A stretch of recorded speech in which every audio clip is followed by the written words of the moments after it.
नमस्कार दोस्तों, स्वागत है आपका डेली न्यूज़ इंडिया 1.0 में। राहुल गांधी से मोदी या सारी बीजेपी और आरएसएस क्यों डरी हुई है? क्या कारण क्या है? अल्टीमेटली हुआ क्या है? दरअसल पिछले 2-3 सालों के अंदर जब से भारत जोड़ो यात्रा हुई तो राहुल गांधी ने एक बात कंक्लूसिवली साबित कर दी कि वो जनता का मानुस है, वो जनता का मानुस है। और वो सादी ड्रेस में रहता है, एक टी शर्ट पहनता है, एक जीन्स पहनता है और लोगों के सामने आ जाता है। वो ये बताना चाहता है कि मैं आपके बीच का आदमी है। ये बूढ़े लोगों को साथ लेके चलता है, ये बच्चों को गोद में उठाता है, मिट्टी सने ये मोटरसाइकिल में बैठ के कहीं भी चला जाता है, ये कहीं भी किसी भी व्यक्ति से बातचीत कर लेता है, ये उनके दुख दर्द समझता है, ये किसी के फीते बांधना शुरू कर देता है, ये किसी भी बच्चे से बात करके उसको ढाढ़स बंधाने की कोशिश करता है। ये कुछ वही रोल है जो महात्मा गांधी का रोल होता था। महात्मा गांधी के पास बहुत पैसे थे, रोज़ नई ड्रेस पहन सकते थे, लेकिन नहीं, जनता के बीच रहने के लिए एक धोती एक लॉइन क्लॉथ, बस सारी ज़िंदगी वैसे ही गुजार दी उस साधु ने। तो उस संत ने तो साबरमती के संत बन गए, वो आम आदमी के साथ में। जिस दिन राहुल ने अपनी ये इमेज बदली और राहुल गांधी से और राहुल गांधी भारतीय बन गए तो समझो जनता के साथ जुड़े, तो बस वहाँ से जो इनका बिल्डअप स्टार्ट हुआ तो लोगों को लगा ये तो हमारा आदमी है। कुली कहते हैं राहुल हमारा है, मैकेनिक कहता है राहुल हमारा है, किसान कहते हैं राहुल हमारा है, और बाकी जितने भी कोई खेत मजदूर हैं, दलित हैं, आदिवासी हैं, वो कहते हैं राहुल हमारा है। अब ये बात धीरे धीरे जो पिछले 3-4 साल में जो हो रही है, ये बीजेपी और आरएसएस को और मोदी को परेशान कर रही है कि भाई ये आदमी टिक गया, अब इसको पप्पू मत कहना। तो पप्पू कहना 1 साल से बंद हो गया भाई साहब। 10 साल लगा दिए, सैकड़ों करोड़ रुपए खर्च कर दिए इस आदमी को पप्पू साबित करने में, लेकिन अल्टीमेटली वो पप्पू साबित नहीं हुआ। अब वो इनका बाप बन गया है।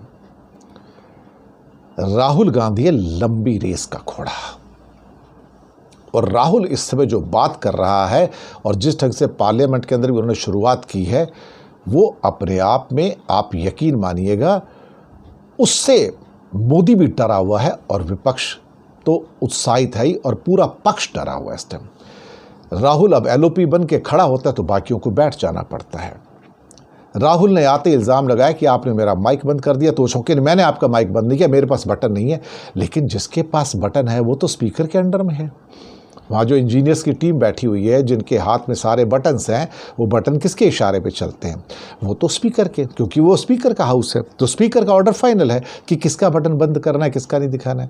इवन जो कैमरा मैन है वहाँ पर कि किसको दिखाना है, किसको नहीं दिखाना है। जैसे जब वहाँ पर ख़ास तौर से पहली चर्चा चल रही थी तो राष्ट्रपति बोल रही थी तो 73 बार मोदी की शक्ल दिखाई गई कैमरा के ऊपर, और राहुल गांधी की शक्ल सिर्फ 7 बार दिखाई गई। वो तो लीडर ऑफ अपोजिशन है भाई, ऐसा कैसे हुआ?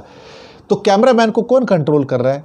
ओम बिरला कंट्रोल कर रहे हैं। तो माइक बंद करने वालों को कौन कंट्रोल कर रहा है? ओम बिरला कर रहा है। तो बेईमानी कौन कर रहा है? जब वो कहते हैं ना कि बटन मेरे पास नहीं, तो झूठ बोलते हैं, बटन तो उनके पास ही है ना, उन्हीं के इशारे पे तो बटन दबाए जाते हैं।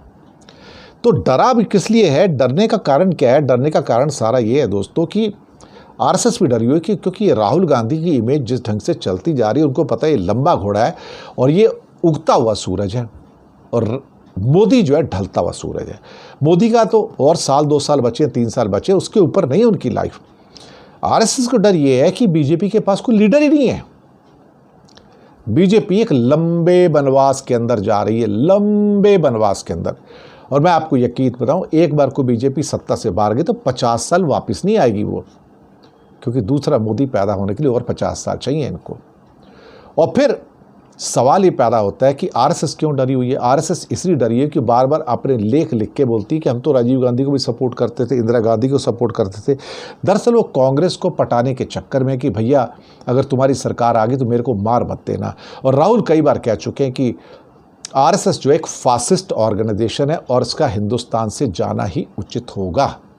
ये बात तो सही है, इसलिए इतना खौफ है, इसलिए मोदी खौफ में है। अब मोदी इसलिए खौफ में है कि उनको सीबीआई का चीफ सुनना हो, ईडी का चीफ सुनना हो, सीवीसी का चीफ चुनना हो, या फिर कोई और पोस्ट चुननी हो। हर जगह आपको राहुल गांधी को साथ में बैठाना पड़ेगा तीसरे मेंबर के तौर पर, क्योंकि एक प्रधानमंत्री खुद मेंबर है, एक चीफ जस्टिस और तीसरा मेंबर एलओपी होता है, लीडर ऑफ अपोजिशन, वो राहुल गांधी है। अब वो बैठेंगे तो बात करेंगे, ऑब्जेक्शन लेंगे, आपको ऑब्जेक्शन का जवाब देना पड़ेगा। आप जवाब दे नहीं पाएंगे तो अब आप क्या करेंगे? ये दिक्कत है, इसलिए मोदी डरा हुआ है और मोदी अंदर से इतना भयभीत है कि उसको लगता है कि अगर मैं अभी कहीं चला गया तो मेरे सारे रेत के महल जो मैंने खड़े किए हैं और मैंने अपने जितने उद्योगपतियों को फ़ायदे दिए हैं लाखों करोड़ के, सब बाहर आ जाएंगे और आने तो हैं, और मेरी सारी ज़िंदगी जेल में गुजरेगी। जेल में तो खैर जाना ही पड़ेगा भैया, कोई रास्ता तो बचा नहीं मोदी जी आपके पास, ये तो मैं भी आपको लिख कर दे दूं। आज नहीं तो कल आपकी जगह जेल में ही है, क्योंकि आपने भारत को बेचा है और बेचने वाले बाहर नहीं बैठेंगे, वो जेल में जाएंगे, सलाखों के पीछे जाएंगे। आपको भी जाना होगा, वक्त का इंतज़ार कीजिएगा। शुक्रिया आपका।